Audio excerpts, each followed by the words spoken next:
पुराच्या पाण्यातून गाडी घेऊन जायचं का नाही. गाडी तर तुम्हाला अजिबात घेऊन जायचं नाही. दुसरं, जर इमर्जन्सीमध्ये तुम्हाला जावंच लागणार असेल तर 3 गोष्टी लक्षात ठेवा. गाडी बंद कधी पडते. एक, तुमच्या एक्झॉस्ट पाईपमध्ये पाणी गेलं की बंद पडते.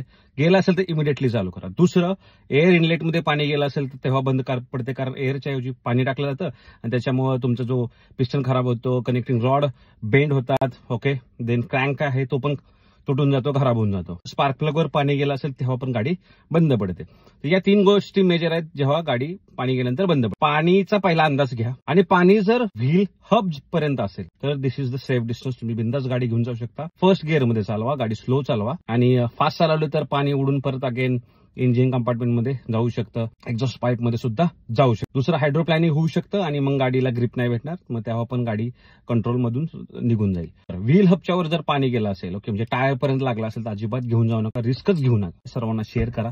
खूप इम्पॉर्टंट व्हिडिओ आहे मित्रांनो. अशाच इन्फॉर्मेटिव्ह व्हिडिओसाठी आपल्या इंस्टा पेजला फॉलो करा. धन्यवाद. जय महाराष्ट्र.